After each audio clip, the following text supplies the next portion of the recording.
Good morning and welcome to Business Buzz. Coming up, the Nigerian exchange ends the week lower, a fifth straight losing session and its sharpest weekly pullback since June. New pricing rules take effect today, changing how the market's most expensive shares move. The government says Nigeria must export better, not merely more, as China opens its market to African goods. And in South Africa, businesses struck in their own water as Africa's richest city is described as on the brink. I am Louisa Asidi. Stay with us.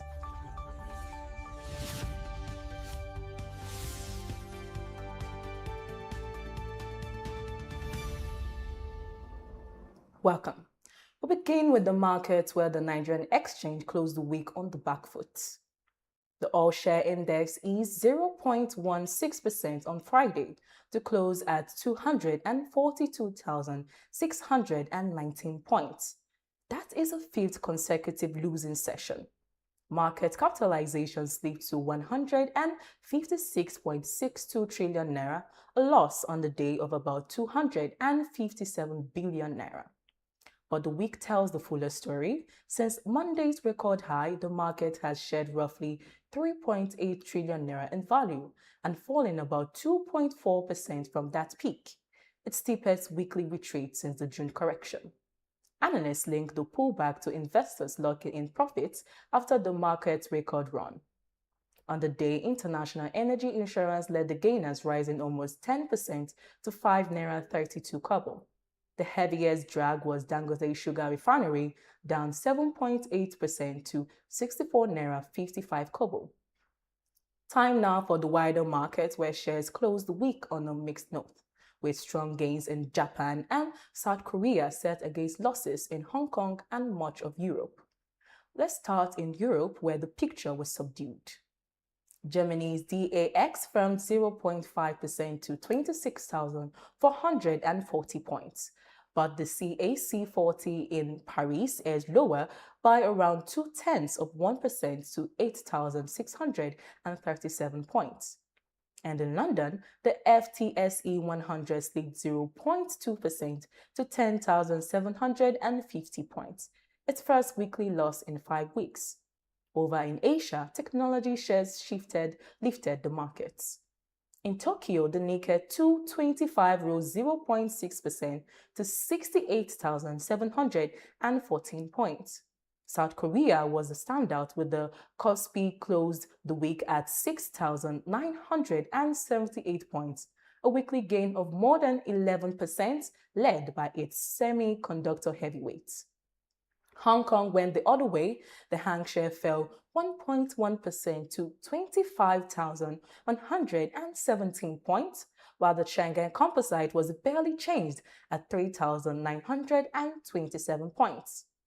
In Australia, the S&P ASX 200 lost 0.8% to 9,115 points.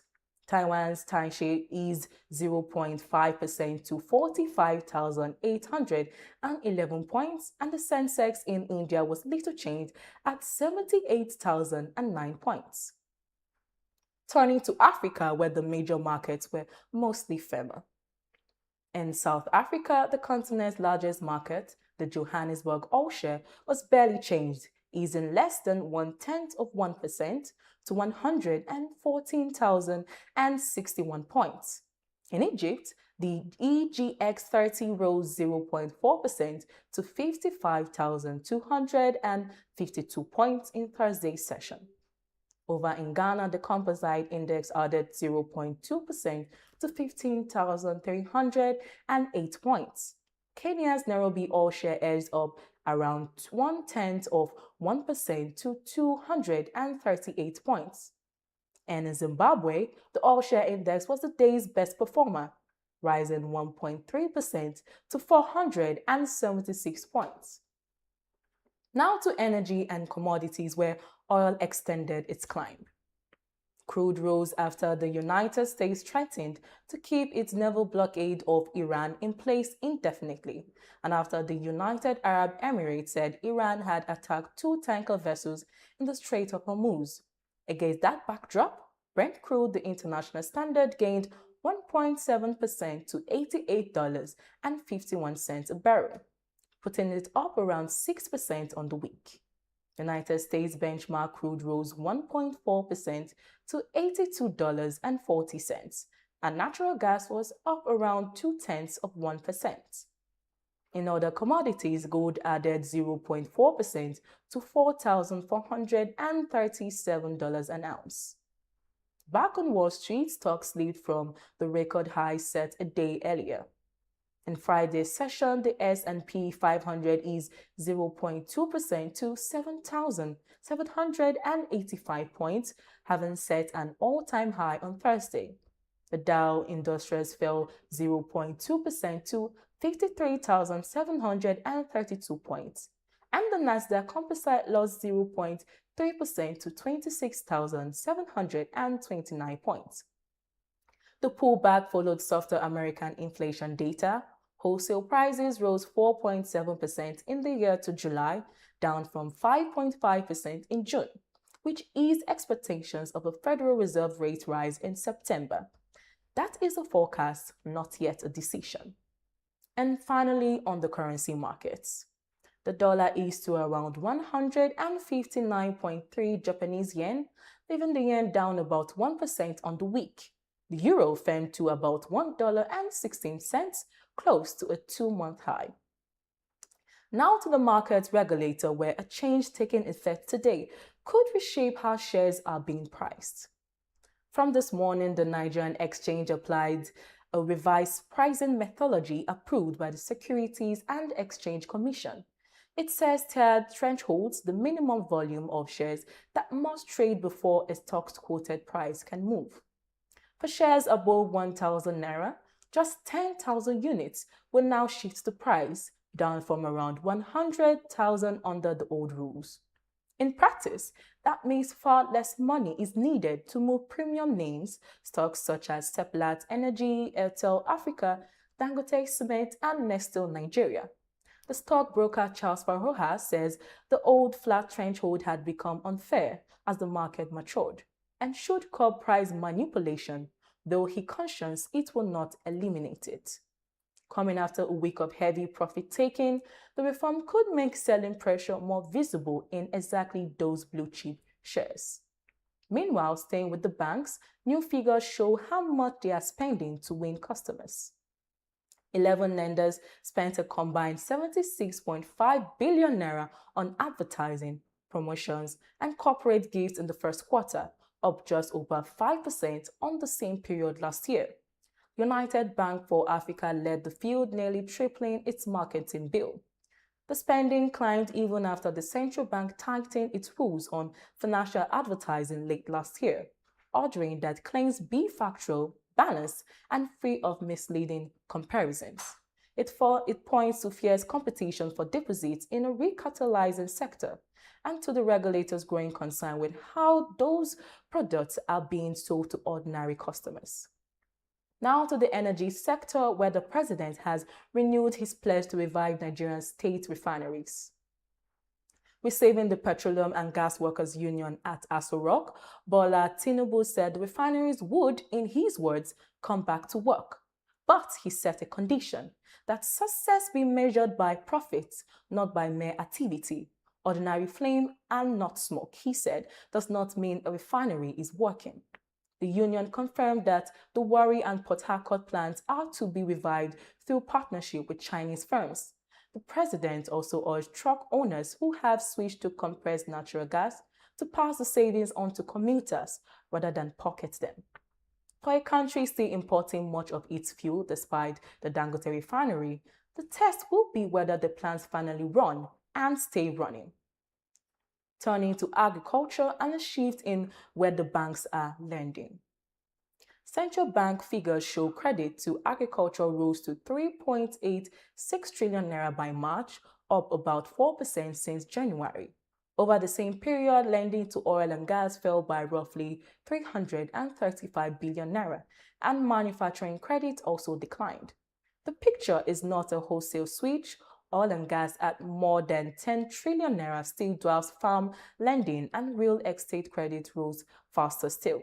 But it is a notable tilt towards the sector that employs the most Nigerians at a time when the benchmark interest rate sits at 27%.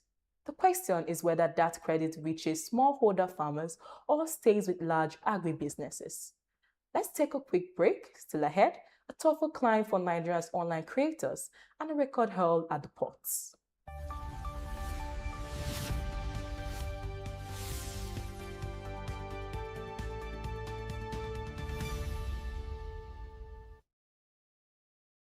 Now to technology, where the path to earning on YouTube is about to get steeper.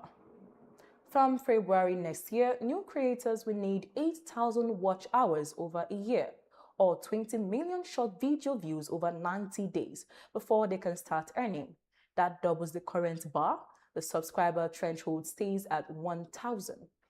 It is the platform's first major change since 2018, and existing creators are not affected. For Nigeria, where musicians and Nollywood filmmakers have built real income and global reach on YouTube, the higher bar raises the cost of entry for the next wave of young creators, even as the rewards for those who break through keep growing. Staying with technology, an effort to get more Nigerian businesses online. The body that manages Nigeria's internet addresses, NIRA, says it is exploring new ways to make the .ng domain cheaper for small businesses. Under the proposals, the discounted bundles would pair a domain with hosting and a simple website, supported by wholesale subsidies and partnerships with agencies like SMEDAN and the Bank of Industry. NIRA is also weighing new protections against domain squatting and an alert system for registered trademarks. The aim is to lift stubbornly low take-up of the national domain and to give small firms a credible, secure digital identity of their own. Now to trade, when China's decision to open its market to African goods is prompting a hard question at home. Since the 1st of May, China has granted zero tariff access to goods from 53 African countries. At a seminar in Abuja, the Minister of State for Agriculture, Aliyu Abdul Salih, framed the challenge plainly. The question, he said, is not whether Nigeria can export more, but whether it can export better. The Chinese ambassador Yu Duha says bilateral trade reached $18 billion in the first half of the year, and that Chinese imports from Nigeria rose 80% to $2.3 billion. Those are the embassy's figures. Officials warn that tariff-free access counts for little if Nigeria keeps shipping raw commodities and importing finished goods. The real price, they argued, lies in processing, turning cassava, sesame, and minerals into value before they leave the country. Meanwhile, at the ports, a record month for revenue. The Customs Command at Apapa says it collected 323 billion naira in July, its highest monthly figure yet, beating a record set only last October. The service credits reforms, tighter compliance, and its new clearance systems. Officials also point to steadier foreign exchange, which they say has let importers plan more confidence. For the government, buoyant customs receipts are a welcome revenue line, though they also reflect just how much of what Nigeria consumes still arrives through its ports. It's time for another break. When we return, the continent's richest city under strain.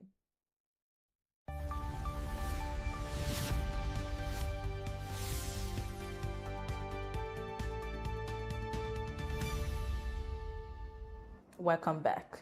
Now to the continent and a warning about the health of Africa's richest city.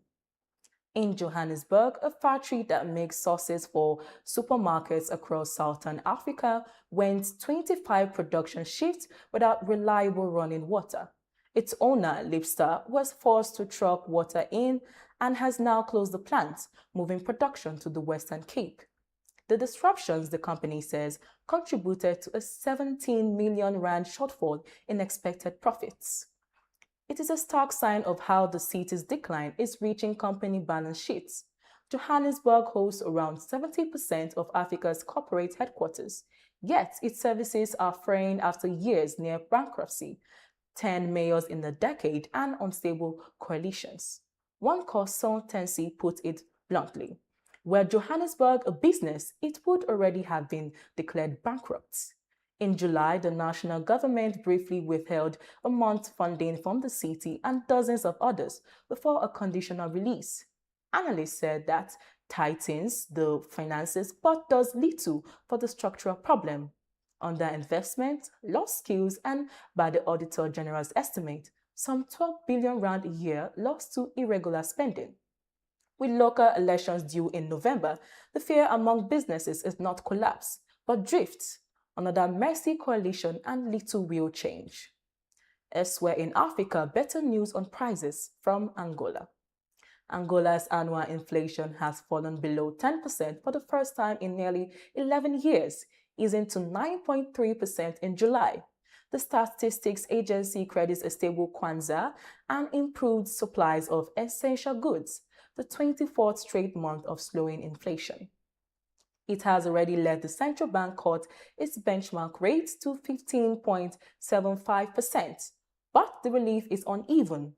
Food, education, and housing costs are still rising into double digits.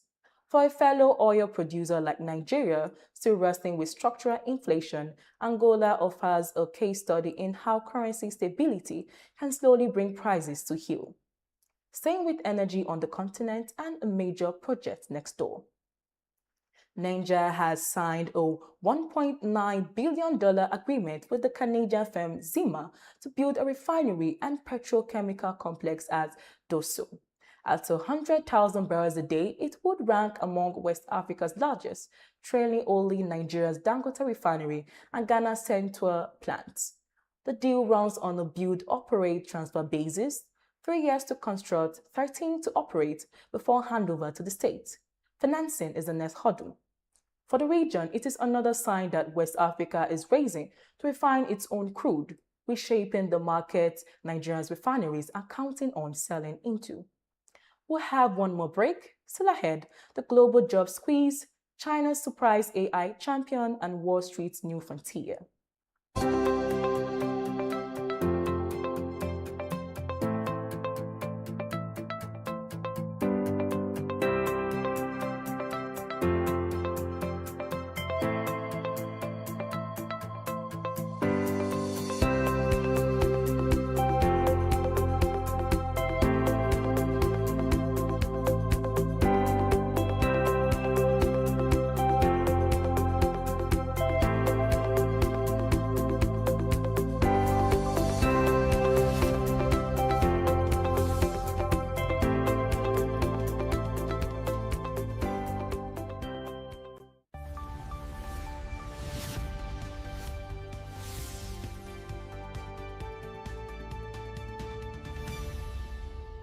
Welcome back.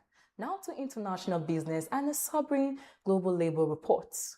The International Labour Organization says some 67 million young people worldwide were without work last year, with the youth unemployment rate rising to 12.4%. Strikingly, some of the sharpest increases were in richer economies, North America and Europe, as entry-level roles in administration, sales, and services shrink.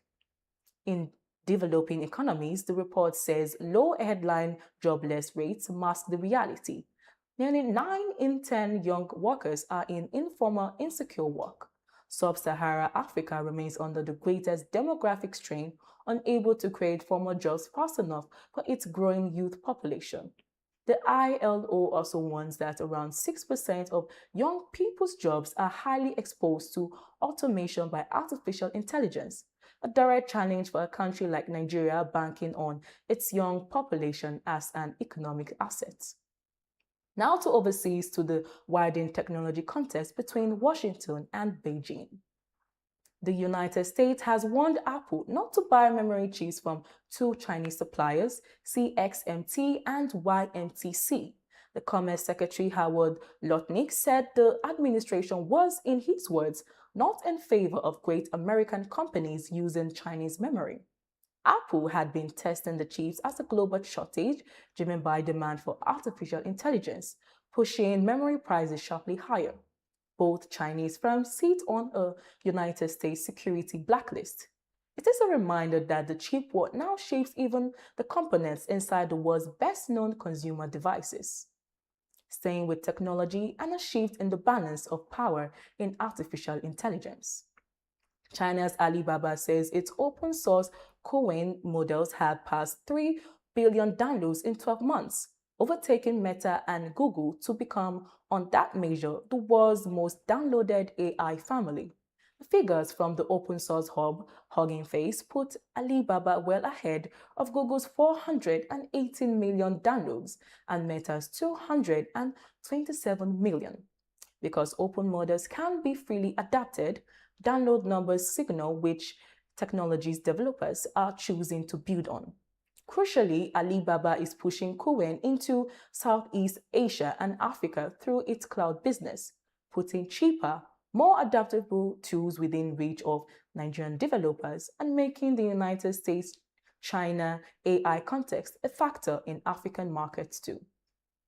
And finally, to Wall Street, where investors are being told to take space seriously.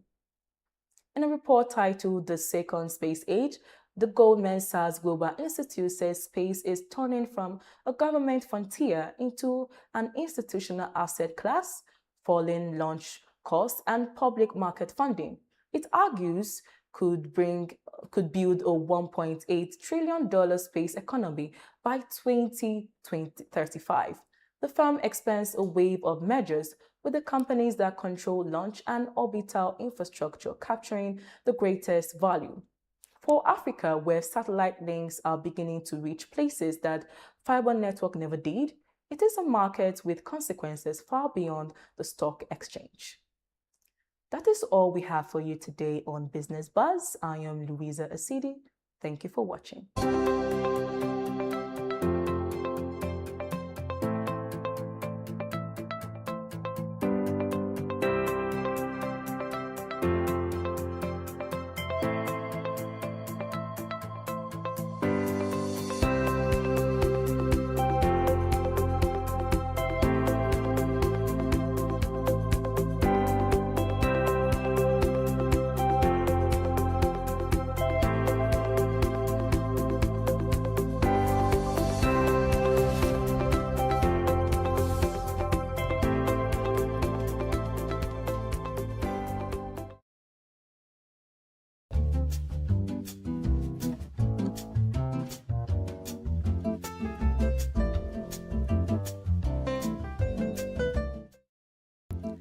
Asaba, a city by the bank of the river Niger, custodian of ancient culture, the beat of the big heart, the capital of Delta State.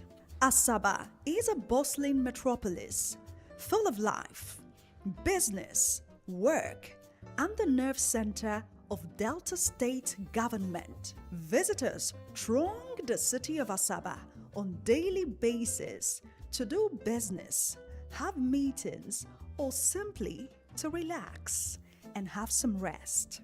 The government reserved area GRA Asaba offers a quiet serenity backed up with the presence of the powerful government house.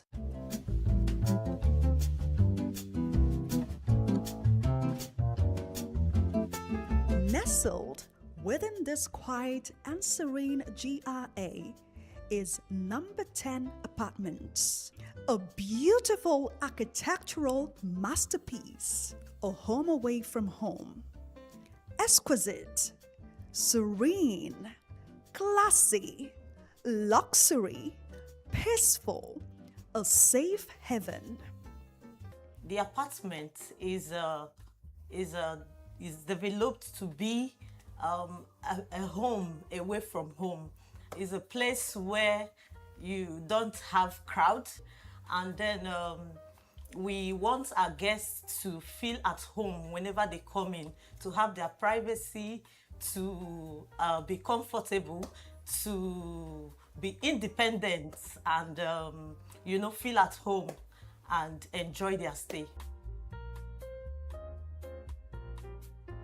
Number 10 Apartments has elevated the concept of hospitality into an art of luxury nurtured in nature. Its homely ambience is a magnetic pull for those who cherish comfort, nature, serenity, luxury, and safety.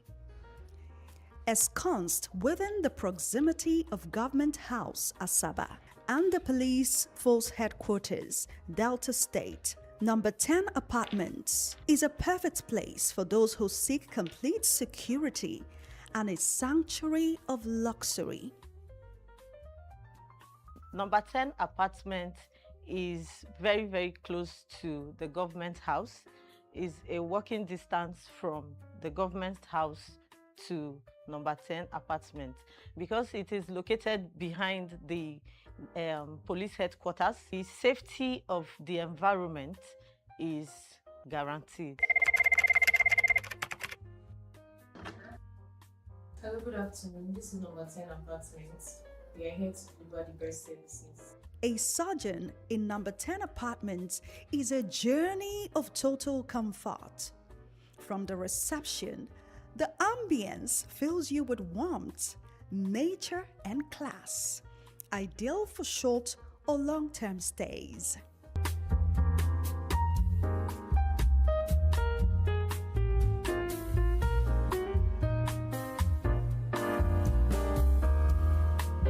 Welcome to our 3-bedroom presidential luxury apartment, tastefully furnished for your comfortable family or group stay. In our 3-bedroom apartment, we have a very spacious living room. We have a dining area. We have a mini bar. The master's bed is wonderful. It is a place where you can actually feel at home, like you are in your own house.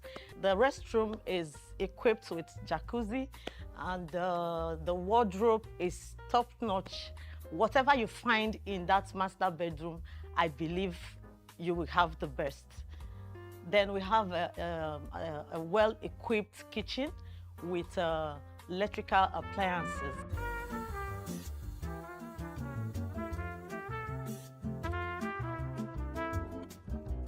The elegant 2-bedrooms diplomatic apartment is specially prepared for a smaller group of family, friends, or colleagues.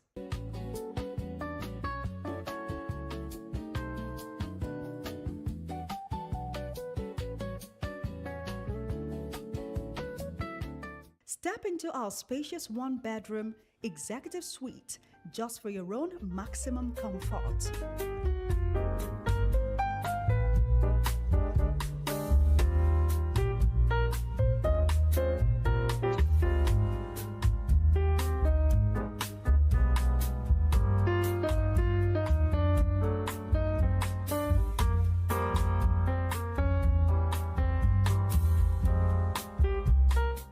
Cozy yourself up in our 1-bedroom deluxe suite.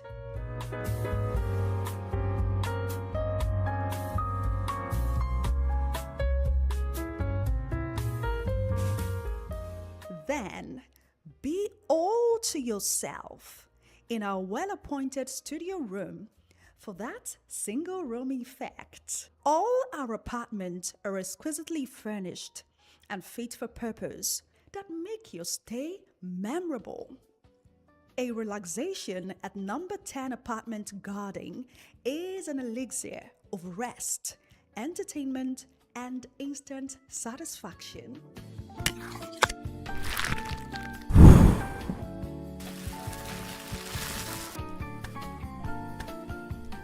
Our 24 hours power supply, modern facility, all-round internet service, homemade aura, professional management, a strong culture of customer care, and excellent housekeeping make our guests the kings and queens in number 10 apartment kingdom.